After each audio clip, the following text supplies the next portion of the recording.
मित्रों,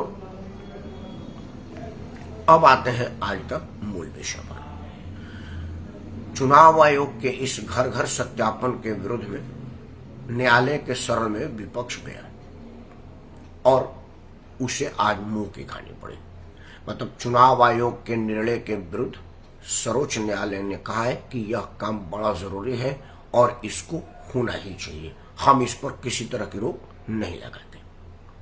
तो विपक्ष के वकील ने कहा कि भाई हमको आगे फेस सेविंग के लिए तो कुछ चाहिए, कुछ तो मान लीजिए, ताकि मैं लंबी लंबी प्रेस वार्ता करके फेंकूंगा, नहीं तो लोग कहेंगे कि भाई ना इधर कुछ मिल रहा ना उधर कुछ मिल रहा है। तो उन्होंने कहा कि आधार कार्ड को तो मान्यता दे दिया जाए। सर्वोच्च न्यायालय ने कहा कि भाई इसकी हम मान्यता के वैधता पर तो कुछ नहीं कहेंगे, विचार जरूर करेंगे, अगले चर्चा पर इस पर चर्चा होगा। अब इसी को वो लोग अपनी विजय मान रहे हैं। और सर्वोच्च न्यायालय का और बात कहा कि किसी भी मतदाता को मतदान से वंचित नहीं किया जाएगा। यही काम तो चुनाव आयोग कर रहा है कि किसी मतदाता, भारतीय मतदाता को मतदान से वंचित ना किया जाए और किसी भी बाहरी मतदाता को मतदान देने का अधिकार न दिया जाए। यह इसलिए भी लाजमी हो जाता है कि दो उदाहरण आपको देता हूं। अभी जब पहलगाम में घटना हुआ था तो भारत सरकार ने पाकिस्तान में रहने वाले पाकिस्तानी नागरिकों को देश छोड़ने का आदेश दे दिया था। तो कैसे कैसे लोग देश छोड़ने पर मजबूर हुए, वो 2-3 बानगी बता दूंगा, वीडियो लंबा हो जाएगा।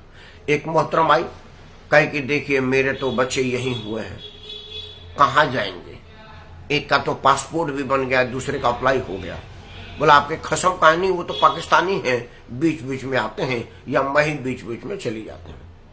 मतलब यहाँ बच्चा पैदा करने की खेती होती है, भारत सरकार का दिया राशन कार्ड पर जीवन यापन होता है, दवाई से इलाज होता है और भारत के मतदाता के रूप में जो पैसा नेता देते हैं, ऐसे लोग पैसे वो मतदान देते हैं, वो लाभ लिया जाता है और पैदावार किया जाता है पाकिस्तान के लिए, क्योंकि खसम पाकिस्तानी है।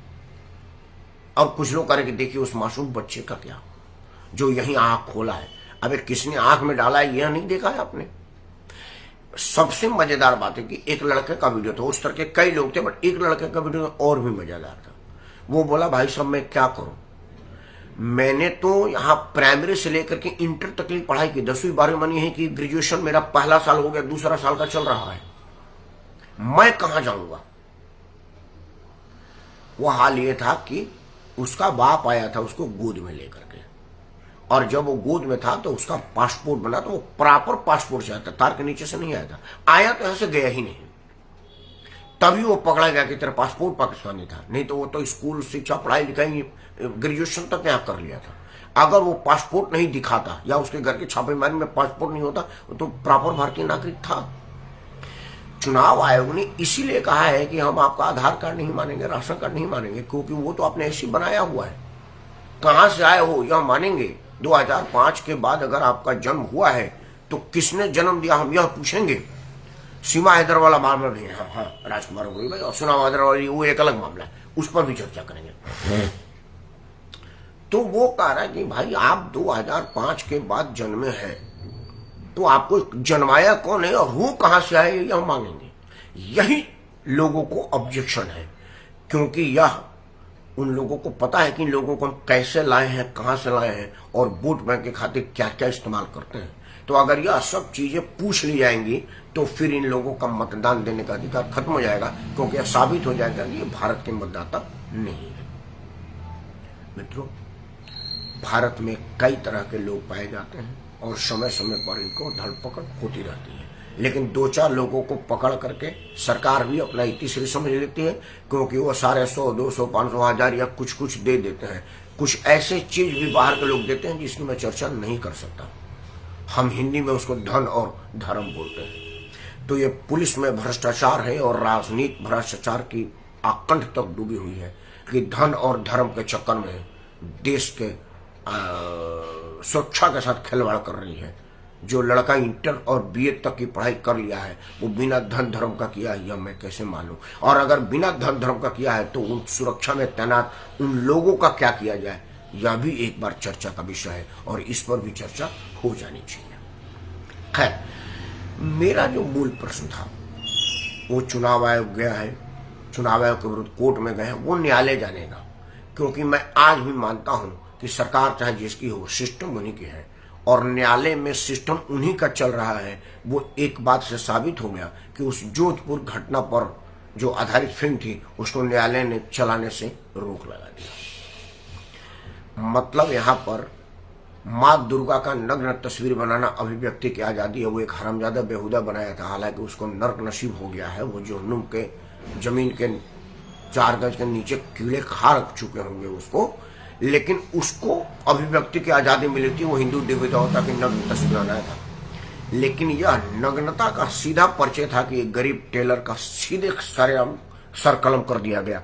इस पर पिक्चर आप नहीं बना सकते।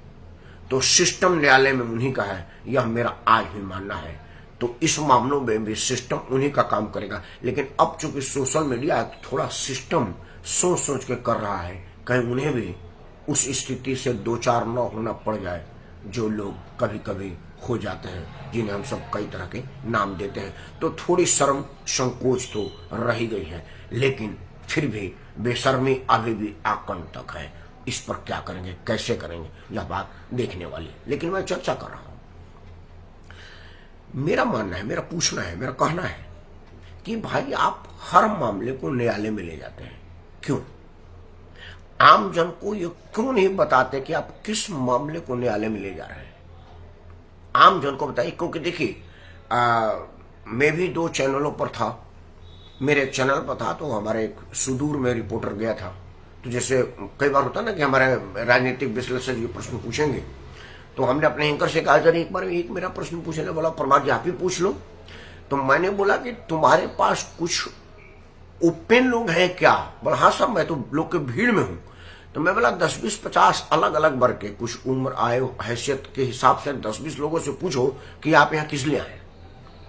तो बोला प्रभा जी लाइव भी करता हूँ। हाँ लाइव करो, नो एडिटिंग। तो उसने पूछा, एक 40-45 साल के बुजुर्ग आदमी से, उन्होंने क्वालिफिकेशन पूछा, पढ़ाई लिखे बिना चीजें समझते हैं, बोला चीजों को समझते हैं। तो बोला कि आप यहाँ किस लिए आए?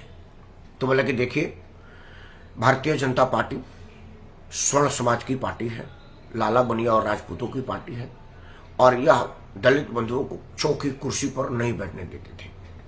लालू जी की मेहनत से आज हमको कुर्सी मिली है, लेकिन अब वोट के माध्यम से हमारा कुर्सी छीनना चाहती है। ना हम वोटें देंगे ना कुर्सी में बैठ पाएंगे।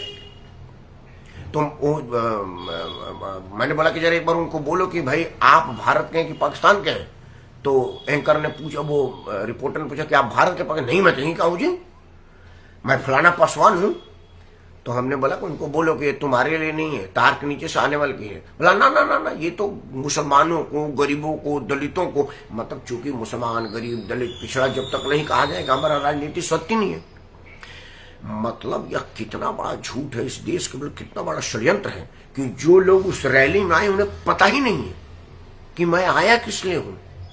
उन लोगों को बताया गया है कि भाजपा चुनाव आयोग के माध्यम से तुम्हारा वोट काट रही है।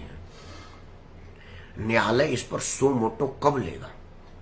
न्यायालय इस पर कब विशेषाधिकार का इस्तेमाल करेगा कि भाई एक जरा नोटिस हमारी तरफ से लो कि वो जो जनता जनार्दन कह रही है कि हमारा वोट काटा जा रहा है, यह कहां से आया? चुनाव आयोग तो कह रहे कि आप भारत के हैं तो वोट देंगे, इसमें दलित, पिछड़ा, अल्पसंख्यक कहां से आ गया? लेकिन अदालत हमारा वो हिंदू मंदिरों में प्रवेश पर सो मोटो लेती है, दिवाली में पटाखे पर सो मोटो लेती है, होली में रंग कितना पानी डिस्मिल इस्तेमाल करना इस पर सो मोटो लेती है। ऐसे खतरनाक मुद्दों पर जिसे देश को टूटने का खतरा है, देश में बवाल का खतरा है, देश में दंगा का खतरा है, उस पर सो मोटो नहीं लेती।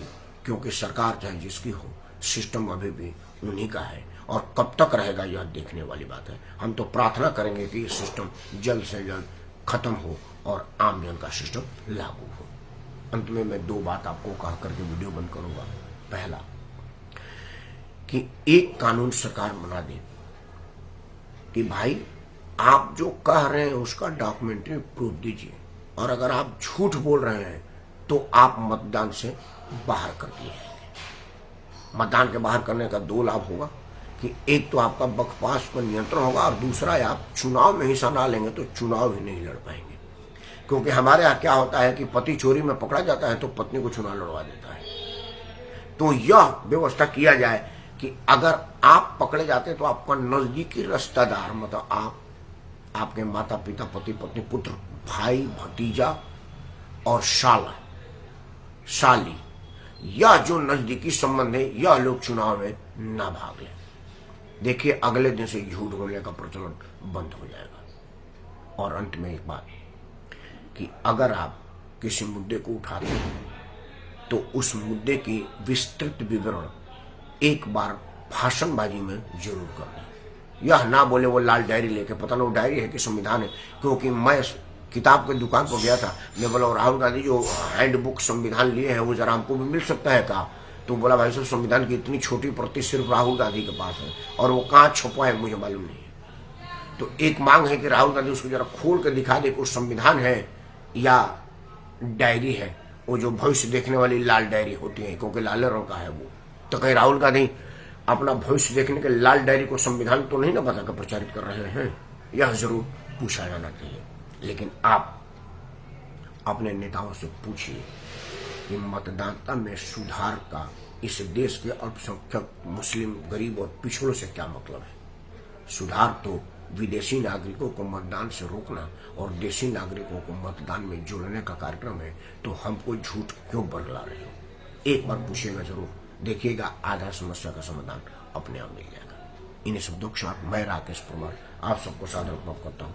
जय हिंद, वंदे मातरम और भारत माता की जय।